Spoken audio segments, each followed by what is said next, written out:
బంధువులారా, ఈరోజు 9వ రోజు మనము ఈ కార్యక్రమాన్ని మొదలుపెట్టి శ్రేయాంసి బహువిఘ్నాని అని శాస్త్రవచనం. అంటే మంచి పనులకు అనేక ఆటంకాలు ఉంటాయి.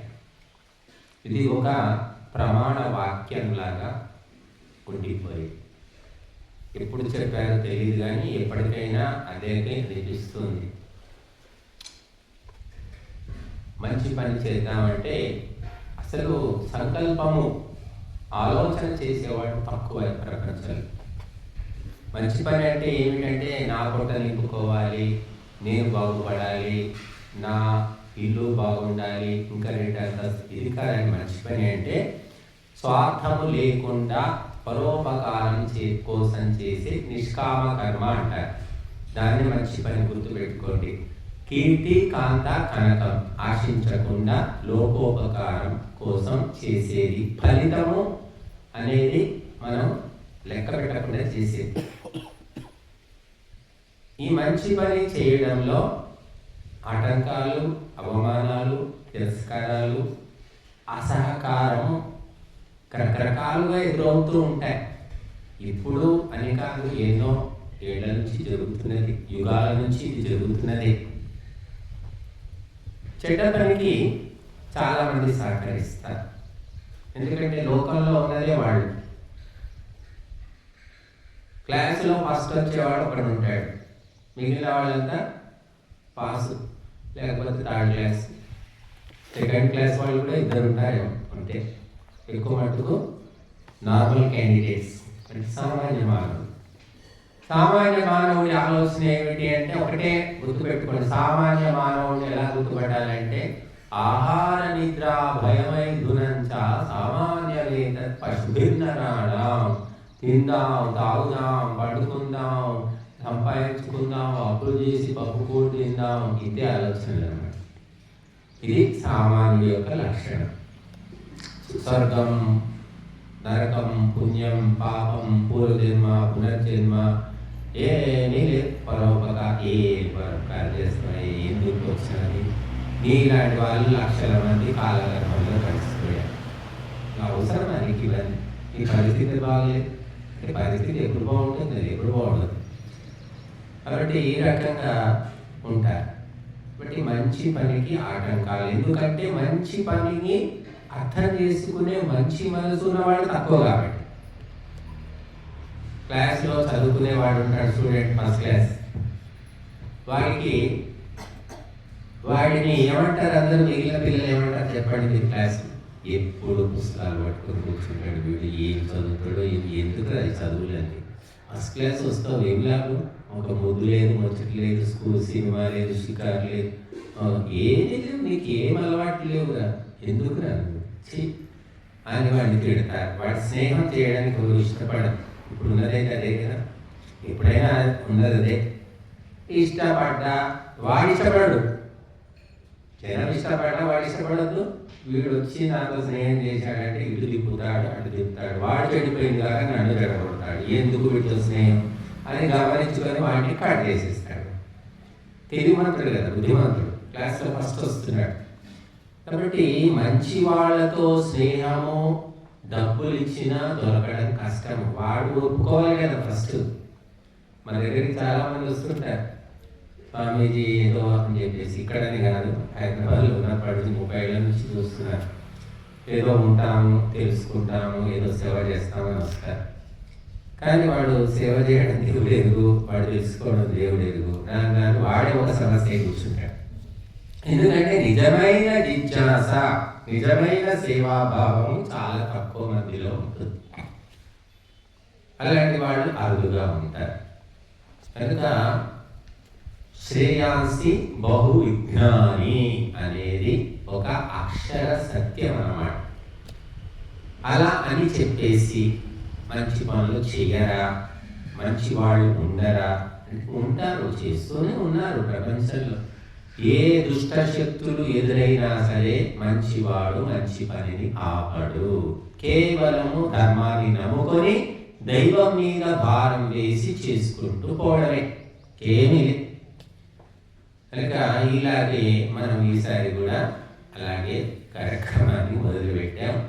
కాబట్టి ఈ 9 రోజులు అయ్యింది. ఇంకా ఎన్ని రోజులు? 16 రోజులు. 16 రోజుల పండగ.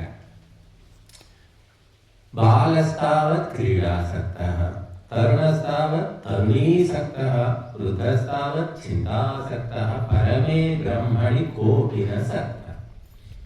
ఇది మాయ. మాయ యొక్క మహిమ. బాల్యంలో మాయ ఎలా ఉంటుంది అంటే ఆటలు పాటలు తిరుగుళ్ళు, ఎంజాయ్మెంట్. చదువు మీద వ్యామోహం ఉండదు, చదవాలనిపించదు, చదివితే నెత్తికి ఎక్కదు, ఏకాగ్రత ఉండదు, పిల్ల చేష్టలు ఉంటాయి బాగా. సరే అయిపోయింది, పిల్ల చేష్టలు, బొంగరాలు, ఎన్నో రకాల ఆటలు, క్రికెట్ పిచ్చి ఇప్పుడైతే మనం చూస్తున్నాం, రకరకాల ఆటలు, ఇండోర్ గేమ్స్ అంటారు, అవుట్డోర్ గేమ్స్ అంటారు. ఇంకా ఏ ఆటలు లేకపోతే నిద్ర వస్తుంది, లేకపోతే సినిమాలు ఉన్నాయి, ఏది లేకపోతే సెల్ ఫోన్ చేతికే వచ్చింది. ఇప్పుడు బాల్యంలోనే వాడు పెద్ద రాక్షసుడై కూర్చుంటున్నాడు. ఇక యవ్వనంలో రాక్షసుడు పిశాచై కూర్చుంటున్నాడు వాడు. ఇంకా తరుణ స్థావ తరుణీసక్క, ఇక తిరుగుళ్ళు, పార్టీలు, మందు, విందు, చిందు, ఇంకా యుద్ధనంతా ఇప్పుడు తల్లి ఆపలేదు, తండ్రి ఆపలేడు, ఏ చదువులు కూడా ఆపలేము. ఆపే చదువులు ఎవరు చదవట్లేదు కాబట్టి ఇక తరుణ స్థావత్ ఆ విధంగా యవ్వనం కూడా మాయ మరొక రూపం ధరించి వాడి బుద్ధిని నాశనం చేసి లాక్కొని పోతుంది. అయిపోయింది. తర్వాత ఏమని? ఇక ఎలాగో ఒకలా ఓ పెళ్ళి అయితే అవుతుంది. ఇక వద్దన్నా కావాలన్నా 2 పిల్లలు అయితే పుడతారు. ఏమవుతుంది? తర్వాత వాళ్ళ కోసం సంపాదించి గాడిద కష్టం చేసి అది చివరికి వృద్ధుడైపోతాడు. వృద్ధస్తావత్ చింతాసక్తః. వృద్ధుడైన తర్వాత మాయ మరొక రూపం ధరిస్తుంది. ఏం చేస్తుంది అంటే ఇక చింత చేయడం చేత కాదు, కొత్త ఆలోచనలు రావు, చెయ్యలేడు. కాబట్టి చింత, అయ్యో అప్పుడు అలా అయిపోయింది, అప్పుడు ఎందుకు అలా చేశాను, ఇది ఎందుకు కావడం లేదు, నా మాట ఎవరు వినట్లేదు, నన్ను ఎవరు పట్టించుకోవట్లేదు, అయ్యో మనవరాలు పెళ్లి కాలేదు, మనవడికి ఉద్యోగం రాలేదు, కొడుకుకేమో ఆరోగ్యం బాగాలేదు, కోడలేమో గయ్యాలి, ఈ రకంగా ఆలోచనలే. వీడు చెప్పింది ఎవడింటాడో ఊరుకోవయా, నోరు మూసుకో, పెట్టింది నువ్వు ఎందుకు ప్రతిదానికి వస్తున్నావు, నోడు పిలిచాడు అంట. మొదట్లో మర్యాద, మామయ్య గారు కాదండి, మీకు కొంచెం మీకు అవసరం లేదండి విషయం, మీరు దయచేసి కలగజేసుకోండి. మంచిగా చెప్తే వినడు కదా. 4-5 సార్లు అయ్యాక వచ్చినట్టే కొంచెం డోస్ పెంచుతారు. మీకు చెప్పాను కదండి మామయ్య గారు, నాన్నగారు మీకు ఎన్నిసార్లు చెప్పారండి, ఇవన్నీ మా అంతర్గత విషయాలు, మీరు ఎందుకు కలగజేసుకో. అంతర్గతం ఏముంది ఇది, మనమంతా ఒకటే కదరా, ఒకటే ఫ్యామిలీ కదరా, మీరు కొడుకు కదా, కోడలు కదా, మనవడు కదా, వీడు భ్రమలో ఉంటాడు, మాయలో ఉంటాడు. అవన్నీ నిజమే నాన్నగారు, కాకపోతే మా జనరేషన్ వేరు, మా పరిస్థితులు వేరు, నేను ఎదుర్కొంటున్న సమస్యలు వేరు, మీకు అర్థం కావండి అంటాడు. అంటే ఇక వీడు ఏంటో, వీడు నా కడుపులో పుట్టి నాకే చెప్తున్నాడు నీతులు అని కొడుకుంటూ ముసలాయన పోతాడు.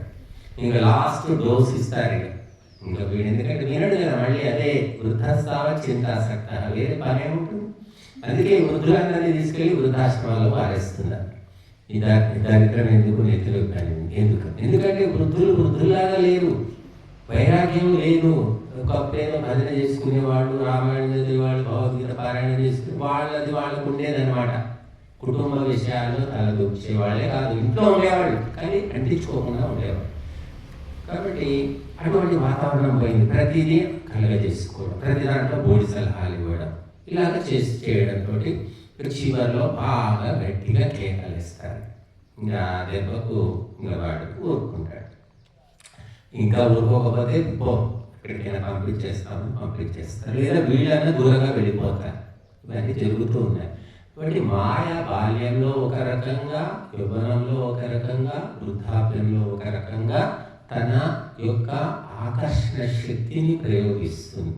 అందుకే బాల్యంలో వాడికి తెలియలేదండి, చిన్న పిల్లవాడు, వాడికి ఏం తెలుసండి అంటాం.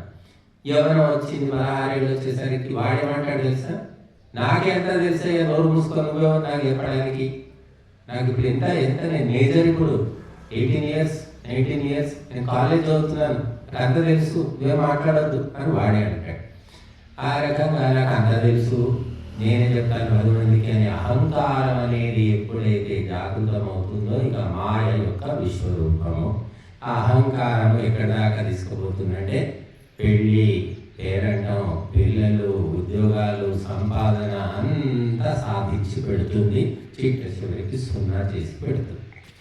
కనుక ఏ అవస్థలో కూడా అది బాల్యం కావచ్చు, యవ్వనం కావచ్చు, వృద్ధాప్యంలో కావచ్చు, ప్రకృతి మాయకు లోనవుతున్నాడు తప్ప ఆ ప్రకృతిని శాసించే ఆ పరమాత్మ తత్వాన్ని తెలుసుకుందాము, విందాము, చదువుదాము, నేర్చుకుందాము, సాధిద్దాము అని మాత్రం మనిషి అనుకోవడం లేదు.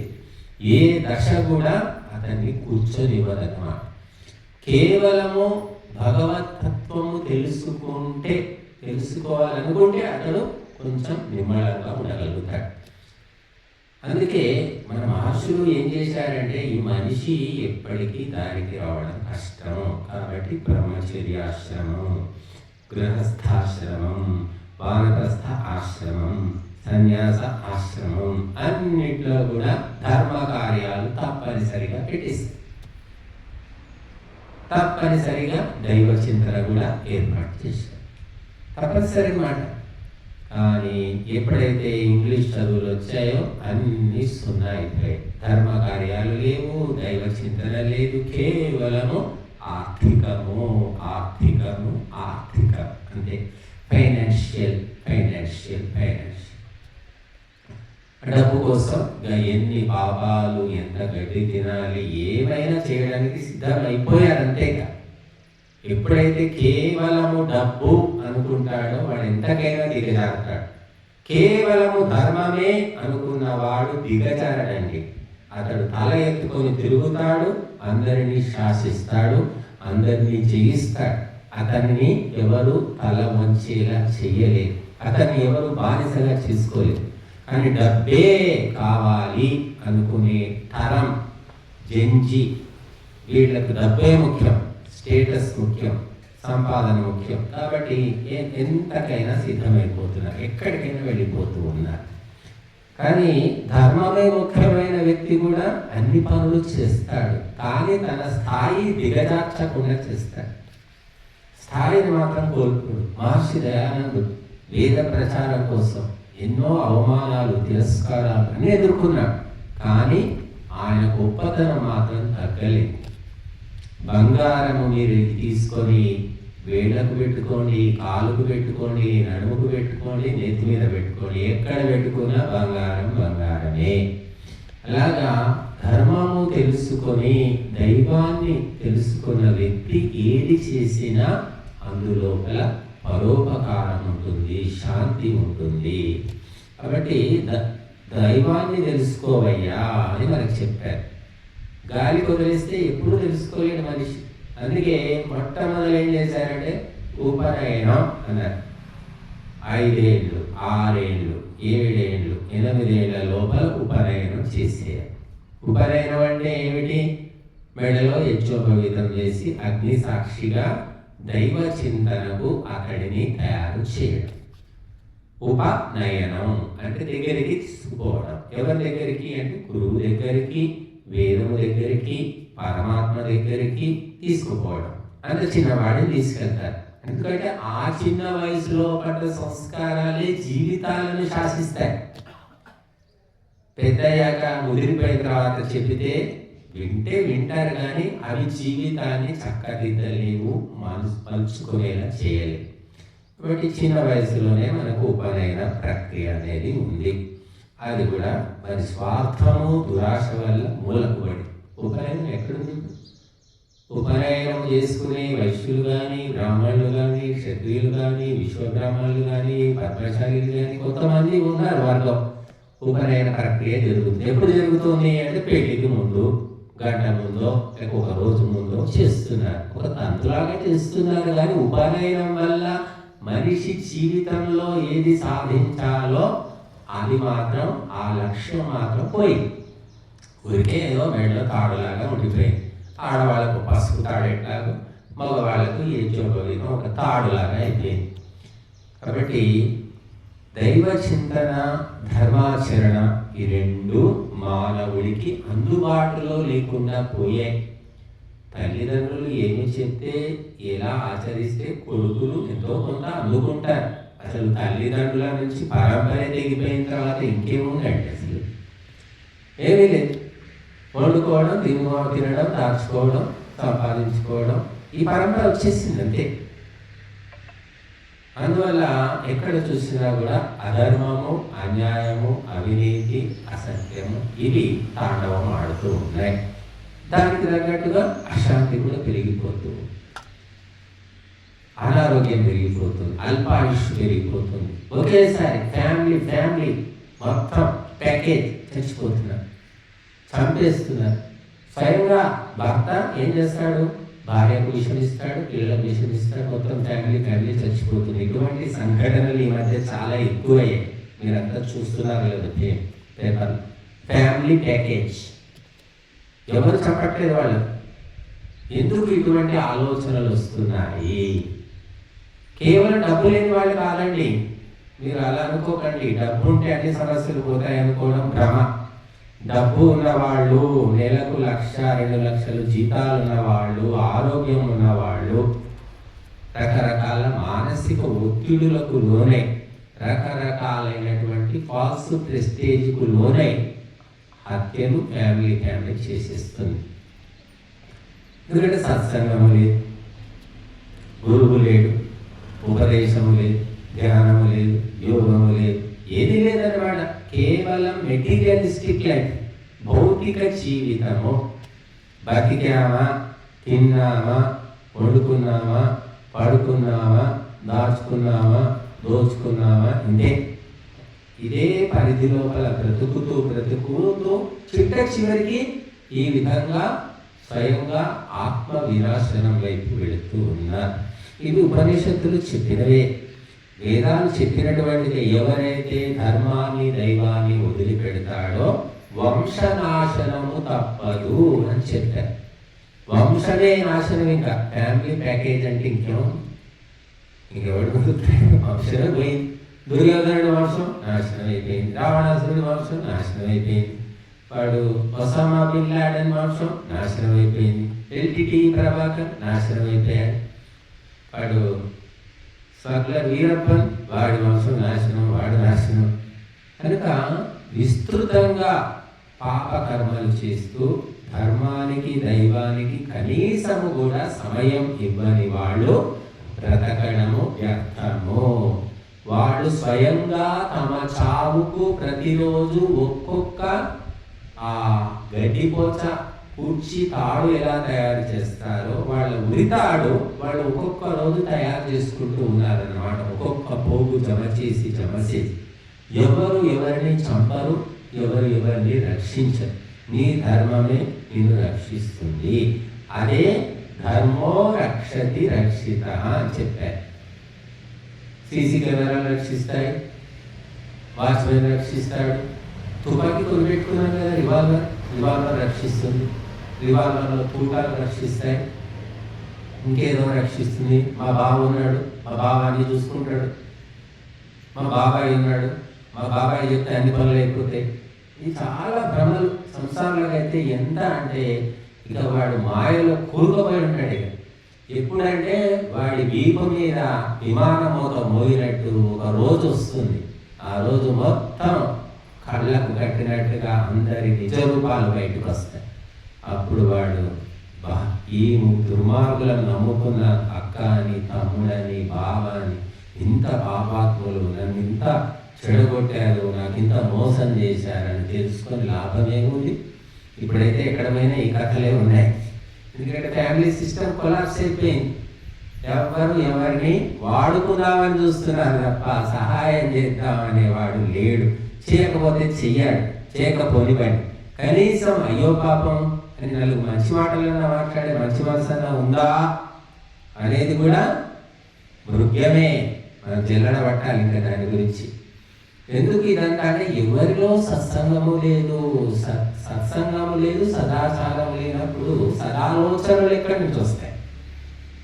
కాబట్టి మొత్తము ఎడారిలో కోయిల తెల్లారని రేయిలా అని ఒక పాట పాడినట్టుగా మనం ఎడారిలో ప్రయాణం అంతా చుట్టూ ఉన్నాయన్నీ, కానీ అందరూ బంధువులే, అందరూ ఆత్మీయులే. కానీ ఎవడు ఎక్కడి నుంచి లాగుతాడో, ఎక్కడ మన తలకాయ ఏం చేస్తాడో తెలియదు అన్నమాట. అటువంటి పరిస్థితుల్లో ఉన్నారు. కాబట్టి కేవలము ధార్మికుడు దైవాన్ని నమ్ముకొని ముందుకెళ్తాడు, ధర్మాచరణ మీద నమ్మకంతో ముందుకెళ్తాడు. నువ్వు అడిగి పోవయ్యా అని కౌసల్య చెప్తే రాముడు ఏం ప్లాన్ వేశాడు, ఏం ఆలోచించాడు చెప్పండి. అడవికి ఎలా పోవాలి, ఇన్ని రోజులు రాజుల భవనంలో ఉన్నారు, సేవకులు ఉన్నారు, సైనికులు ఉన్నారు, అన్ని సౌకర్యాలు ఉంటే అడవిలో ఎలా బతుకుతాను, నా గతి ఏమిటి అని ఏమైనా ఆలోచించినట్టు ఎక్కడైనా రామాయణంలో ఉందా? అసలు తక్షణమే సరే సరే అన్నాడు. వితౌట్ థింకింగ్, ఏ రకమైన ప్లానింగ్ లేదు, తయారైపోయాడు.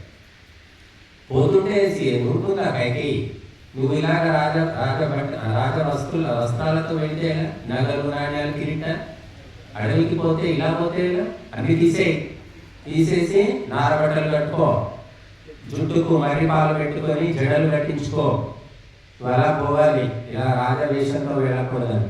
సరే సరే అన్నాడు. ఎందుకు అనలేదు? అలాగా మరి రాముడు ఏ ప్లానింగ్ లేకుండా అడవికి వెళ్ళాడు, హాయిగా ఉన్నాడు, స్నేహితులు దొరికారు, సైన్యం దొరికింది, ఆయుధాలు దొరికాయి, వాహనాలు దొరికాయి, అన్నీ దొరికాయి. ఏమి పెద్ద ఇబ్బంది పడ్డాడు. రాక్షసులు ఉన్నారులే, అడవిలో రాక్షసులు లేదా అయోధ్యలో ఉన్నట్టు. రాక్షసులు దుష్ట శక్తులు ఎక్కడైనా ఉంటారు, కానీ ధర్మము ఉన్నంత వరకు ఆ శక్తులు ప్రకోపించవు, నేనేమి చేయమని తెలుసుకో. మనం ఎప్పటిదాకా దీపం కిందనే చీకటి ఉంటుందండి. దీపం వెలిగిందంటే చీకటి కింద ఉండనే ఉంటుంది. కాబట్టి మంచి చెడులు ఈ ప్రపంచంలో ఎప్పుడూ ఉంటాయి. కేవలం మంచే ఉండదు, కేవలము చెడే ఉండదు, రెండు ఉంటాయి. ఒక వస్తువు ఉందంటే దాని వెంట నీడ కూడా ఉంటుంది. కానీ నీలో అధర్మం అనేది ఎప్పుడు ప్రవేశిస్తుందో ఆ దుష్ట శక్తులు అప్పుడు ప్రకోపిస్తాయి, నీకు చెడు చేస్తాయి. కనుక రాముడు ఆ రకంగా ఏ ధైర్యంతో వెళ్ళాడు అంటే ధర్మము పట్ల ధైర్యంతో వెళ్ళాడు. సీతమ్మ ఎందుకు పోయింది రాముడు వెంట? ఆమె కూడా పతియే ప్రత్యక్ష దైవము, అంతే. ఎక్కువ మాట్లాడద్దు, ఎక్కువ ఆలోచించదు. అటువంటి మైండ్ సెట్టింగ్ ఆమె. ఇప్పుడు ఇంకా ఆయన నమ్ముకుంటే ఆయన లేదు కాకుండా నన్ను కూడా ముంచుతాడు, నేను వేరే అకౌంట్ పెట్టుకుంటా, నాది నేను మెయింటైన్ చేసుకుంటా అని డిసైడ్ అయిపోతున్నా. పరిస్థితులు అలాగ వచ్చేసాయి. కానీ అప్పుడు అట్లా లేదంటే ప్రతియే ప్రత్యక్ష దైవము. పతివ్రత స్త్రీ కర్తవ్యం ఏమిటంటే భర్తను నీడలాగా వెంట ఉండి ఆయనకు సేవలు చేయాలి. అప్పుడే మరి ఆ స్త్రీ జన్మ సఫలమవుతుంది. అందుకని రాముడు వెంట సీతమ్మ కూడా వెళ్ళింది. కాబట్టి తర్వాత లక్ష్మణుడు తమ్ముడు, ఆయన తమ్ముడు మరి తమ్ముడు కూడా అన్న వెంట వదిన వెంట వెళ్ళాడు. ఇప్పుడు ఎవరైనా ఉన్నారా అన్న తమ్ములను, అన్న వదిలను పట్టించుకునే తమ్ముళ్ళు ఉన్నారా? సరే ఉంటే కూడా వాడిని మసిబట్టలాగా వాడుకొని తీర్చి చేసి వాడికి అసలు అన్న వదిన అంటే మొహం ఎత్తేటట్టు చేస్తారన్నమాట. అటువంటి అన్నదమ్ములు అన్న వదినలు ఉన్నారు ఈనాడు. కాబట్టి మరి లక్ష్మణుడు భ్రాతృప్రేమ అనేది అసలు గృహ్యమైపోయింది నాడు. లింగులు ఇట్టుకోమని ఇద్దరే ఉంటారు, అన్నదమ్ములో అక్క చెల్లెలో, లేకుంటే అక్క తమ్ముడో అన్న చెల్లెలో, ఎవరో ఒక ఆడమగా అంటున్నారు అంతే. ఎంతవరకు వాళ్ళలో ప్రేమలు ఉన్నాయి అంటే ఏమీ లేదు, మొదటి నుంచే లెక్కలు వేసుకుంటున్నారు అందరూ కూడా. కాబట్టి ఆనాడు రామాయణంలో ఉన్న కాలము పరిస్థితులు అన్నీ కూడా అవి వేరు. ఈనాడు యంత్రాలు, వాహనాలు, పరికరాలు, సాధనాలు ఎక్కడ చూస్తే అక్కడ మనకు లభిస్తున్నాయి. ఇది మానవ జీవితాన్ని శాసిస్తున్నాయి. కాబట్టి మనిషి మైండ్ సెట్టింగ్ మారిపోయింది. అందువల్ల ఆయుష్ కూడా తగ్గిపోయింది, ఆరోగ్యం లేకుండా పోయింది, మానసిక ఏకాగ్రత కూడా లేకుండా పోయింది. కనుక ఎప్పుడైనా ఏ యుగంలోనైనా ఏ కాలంలోనైనా నువ్వు ధర్మాచరణ చేస్తే ఫలితం అనేది ఉంటుంది. చాలామంది ఏం చేస్తున్నారు ఈ మధ్య,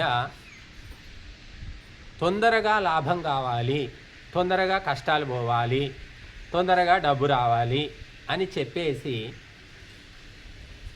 తామసికమైన కార్యకలాపాలు, పూజా విధానాలు పాటిస్తున్నారు.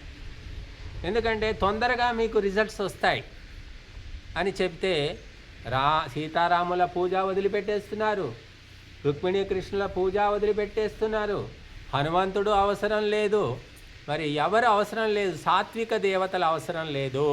ఎవరు కావాలి అంటే ప్రత్యంగిరాదేవి, వారాహీదేవి, కాలభైరవుడు, ఇంకా ఏదో ఘోర భైరవుడు, ఇటువంటి క్షుద్ర దేవతలు అంటారు.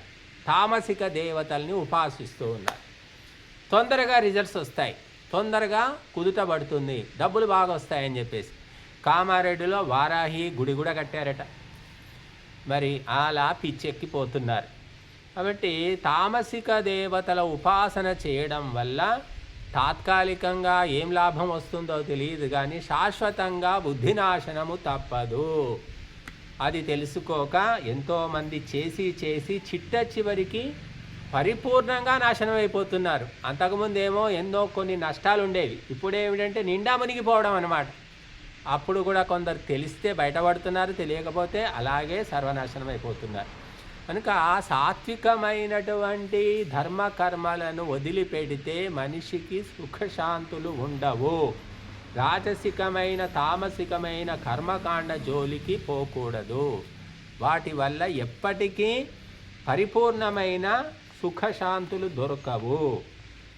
కాబట్టి మనకు మహర్షులు తెలియజేసింది ఏమిటంటే వైదిక కర్మలన్నీ కూడా సాత్వికమైనటువంటివి, ఎవ్వరికీ నష్టం కలిగించేవి కాదు, ఎవ్వరికీ బాధ పెట్టేవి కాదు. ఏ ప్రాణికి కూడా, ఎవరికంటే మనుషులకే కాదండి, ఏ ప్రాణికి బాధ పెట్టకుండా చేసే కర్మలే వైదిక కర్మలు అంటారు. కనుక ఈ వైదిక కర్మలు ఎవరు చేస్తారో వారు శాంతిని పొందుతారు, ఎవరు సహకరిస్తారో వారు శాంతిని పొందుతారు. కనుక వైదిక కర్మల పరంపర మనకు వస్తూ ఉన్నది. దాన్ని వదిలేసి రాజసిక తామసికమైన దేవతల వెంట పరుగెత్తి ఎన్నో రకాలైనటువంటి సంకటాలను కొని తెచ్చుకుంటూ ఉన్నారు. కాబట్టి మీరు మాత్రం అటువంటి పొరపాట్లు చేయకండి. ఇప్పుడు రామరామ, కృష్ణ కృష్ణ, శివ శివ అనేవాళ్ళు కూడా మనకి ఎవరు కనపడటం లేదండి. ఓం సాయి, శ్రీ సాయి, జయ జయ సాయి అంటారు, లేకపోతే ఇంకేదో జపాలు చేస్తూ ఉన్నారు. హ్రీం క్లీం హ్లీం హ్లోం అని అవేవో జపాలు. ఇవన్నీ తామసికం అంటారు.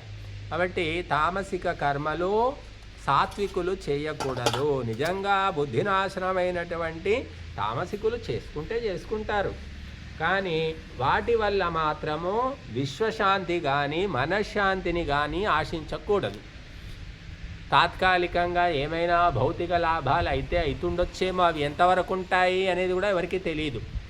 కాబట్టి ధర్మము అనేది చాలా సూక్ష్మమైనటువంటిది, పరంపరాగతంగా మనకు వస్తున్నది.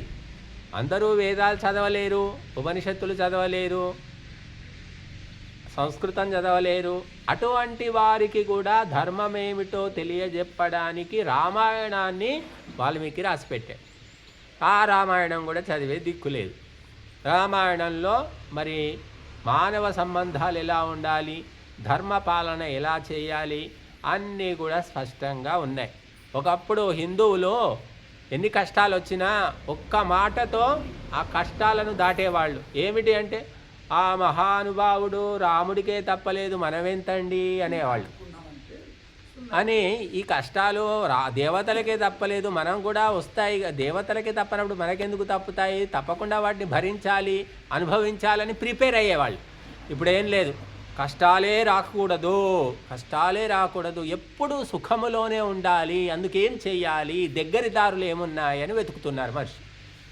అలా వెతికి తామసికమైన రాజసికమైన దేవతల పూజల వైపు వెళ్ళిపోతున్నారు, సర్వనాశనం అయిపోతున్నారు. కాబట్టి మనము సీతారాములు కానివ్వండి, పాండవులు కానివ్వండి, భారతం కానివ్వండి, ధర్మ మార్గంలో నడిచినందుకే వాళ్లకు కష్టాలు వచ్చాయి. ఒక్క మాట నోటితో చెబితే ఆగిపోయేవి. అసలు నేను అడవికి పోను చిన్నమ్మ అని ఒక్క మాట అంటే అయిపోయేది. ఎవరు బలవంతంగా వెళ్ళగొట్టలేరు కదా, కానీ అనలేదు. అలాగే పాండవులు కూడా అంతే. కాబట్టి మనము కష్టాలే రావద్దు అని కోరుకునే కంటే ఎటువంటి కష్టం వచ్చినా సరే ఎదుర్కొనేటటువంటి మానసిక శక్తిని నాకు పెంచు భగవంతుడా అని కోరుకుంటే బాగుంటుంది. ఎందుకంటే ఈ జన్మలో మనకు తెలియకుండా గత జన్మల్లో చేసినటువంటి కర్మఫలాలు ప్రారంధంగా వస్తుంటాయి. అవి ఎవరు తప్పించుకోలేరు. రాముడు తప్పించుకోలేడు, మనము తప్పించుకోలేము. ఇవి ఈ జన్మవి కాదు, ఏ జన్మవో మనకు తెలియదు. కాబట్టి వాటిని ఓర్చుకునే మానసిక శక్తి పెంపొందించుకుంటే ఆ కష్టాలు ఏమీ చేయలేవు అనే సత్యము తెలుసుకొని, అందుకోసమే పూర్వము మన వాళ్ళంతా కూడా ఒక ప్రణాళికబద్ధమైనటువంటి జీవితాన్ని గడుపుతూ ఉండేవాళ్ళు. చక్కటి జీవితం అన్నమాట. దురాశ ఉండేది కాదు, అత్యాశ ఉండేది కాదు, స్వార్థము ఉండేది తక్కువ ఉండేది. ఉన్న కొద్దిపాటి వనరులతో సుఖ సంతోషాలతో ఉండేవారు. బట్టి అందరూ కూడా ఎక్కువ వనరులు, ఎక్కువ వస్తువులు జమ చేసుకునే ప్రయత్నం చేయకుండా ఎక్కువ ఆత్మవిశ్వాసాన్ని, మానసిక శక్తిని పెంచుకునే ప్రయత్నం చేయాలి. అది మాత్రం ఎవరు చేస్తున్నట్టు కనిపించట్లేదు. కాబట్టి మనము ధర్మాన్ని రక్షిస్తే ధర్మము మనల్ని రక్షిస్తుంది. పరమాత్మను ఉపాసిస్తే ఆ శాంతి నీ మనస్సును ఎప్పుడూ కూడా విచలితం కాకుండా కాపాడుతుంది. ఈ సత్యం మనం తెలుసుకోవాలి. కాబట్టి ధార్మికులకు ఎప్పటికీ కూడా అపజయం అనేది ఉండదు. వారు ఎప్పటికీ అశాంతిని పొందరు. వారు ఎప్పటికీ కూడా ఆయురారోగ్యాలతో ఉంటారు. చిట్ట చివరికి విజయాన్ని మాత్రం సాధిస్తారు అని తెలుసుకోవాలి. బట్టి రామాయణం కానీ భారతం కానీ మనకు చిట్ట చివర చెప్పేది ఏమిటి అంటే పాండవులే గెలిచారు, మరి రాముడే రామరాజ్య స్థాపన చేశాడు. అంతేగాని మరి రావణాసురుడు, దుర్యోధనుడు గెలిచినట్టు లేదు కదా. కాబట్టి తాత్కాలిక భ్రమలకు, తాత్కాలిక ఆకర్షణలకు మనిషి లోను కాకూడదు, ధర్మ మార్గం నుంచి తప్పకూడదు. కానీ ఎక్కువ మట్టుకు చూస్తున్నాము తాత్కాలిక ఆకర్షణలకు లోనైపోతున్నారు. శాశ్వతమైనటువంటి ధర్మ మార్గాన్ని పక్కన పెట్టేస్తూ ఉన్నారు. కాబట్టి శ్రీరాముని జీవితము, పాండవుల జీవితము, హనుమంతుడి జీవితము, శివాజీ జీవితం కూడా, మహాపురుషుల జీవితాలన్నీ కూడా మనకు గొప్ప సందేశాన్ని ఇస్తున్నాయి. ఎంతోమంది మహాపురుషులు గృహస్థులు ఉన్నారు, అందులో బ్రహ్మచారులు ఉన్నారు, సన్యాసులు ఉన్నారు, వానప్రస్థులు ఉన్నారు. గృహస్థులు కూడా గొప్ప ఉన్నతిని సాధించిన వాళ్ళు మనకు కనిపిస్తారు. సీతారాములు గృహస్థులే, పాండవులు గృహస్థులే. బ్రహ్మచారులుగా ఉన్నవాళ్ళు, సన్యాసులుగా ఉన్నవాళ్ళు చాలా తక్కువ మంది. కాబట్టి ఎప్పుడూ కూడా నాకు భార్య ఉంటుందండి, మాకు పిల్లలు ఉంటుందండి, మాకు వ్యాపారం ఉంటుంది, మాకు ఉద్యోగం ఉంటుంది, మాకు తీరదు, ఇలాంటివి ఈ మధ్య గృహస్థులు ఎక్కువ చెబుతున్నారు. కానీ గతంలో గృహస్థులు గొప్ప గొప్ప విజయాలు సాధించారు. ఇంకా వాళ్ళు సాధించినన్ని సన్యాసులు కూడా సాధించారో లేదో చెప్పలేం. కానీ అది గత వైభవంలాగా మిగిలిపోయింది. ఇప్పుడు గృహస్థులు కేవలము భోగము, విలాసము, విందులు, వినోదాల లోపల తేలుతూ ఉన్నారు. కాబట్టి గృహస్థ జీవితం అనేది అశాంతి నిలయంలాగా మారిపోయింది. ధర్మాన్ని నమ్ముకొని ధర్మాచరణ చేయవలసింది గృహస్థులే. జ్యేష్ఠ ఆశ్రమము అని పేరు. 4 ఆశ్రమాల్లో పెద్ద ఆశ్రమము, గొప్ప ఆశ్రమము ఏది అంటే గృహస్థాశ్రమము అని చెప్పారు. కానీ గృహస్థులు ఎలా ఉన్నారంటే ఎవడు హత్య అవుతుందో, ఎవరు ఆత్మహత్య చేసుకుంటారో, ఎవరు ఇల్లు వదిలేసి వెళ్ళిపోతారో, ఎవరు సన్యాసుల్లో కలుస్తారో తెలియదు అన్నట్టుగా మారిపోయారు. ఎందుకంటే ధర్మాచరణకు ప్రాధాన్యం ఇవ్వట్లేదు. పెళ్లి నుంచే మొదలైపోతుంది. పెళ్ళి చూడండి మీరు, పెళ్ళి లోపల డ్యాన్సులు, పాటలు, మొత్తము ఒక బుద్ధిమంతులు, ధార్మికులైన గృహస్థుల వివాహం అలా ఉంటుందా? సీతారాముల వివాహం ఎలా జరిగింది? మహాపురుషుల వివాహాలు మనకు ఆదర్శం.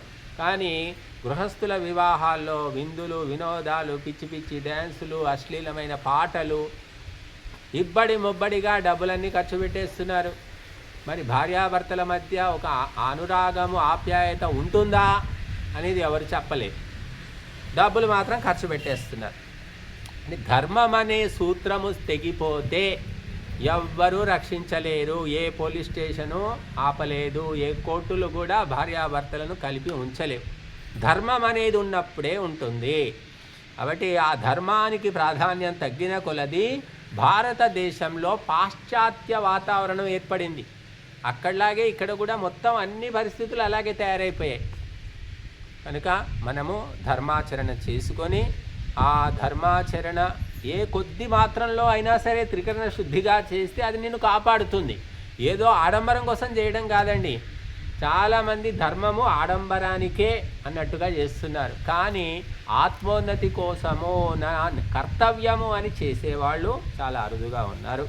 కాబట్టి మీరందరూ కూడా ధర్మాచరణకు ఇచ్చిన సమయమే మీ జీవితంలో నిజమైన సఫలమైన సమయం అని తెలుసుకోండి. మిగిలినవన్నీ అందరూ చేస్తున్నవే. కాబట్టి ధర్మాచరణ చేయడం వల్ల ఎవ్వరూ నశించిపోరండి. దానివల్ల ఆత్మోన్నతి జరుగుతుంది. అలాగే జీవితంలో కూడా సుఖశాంతులు లభిస్తాయి. కాకపోతే ప్రత్యక్షంగా కనిపించవు, పరోక్షంగా లభిస్తాయి అంతే. ఓం నమస్తే.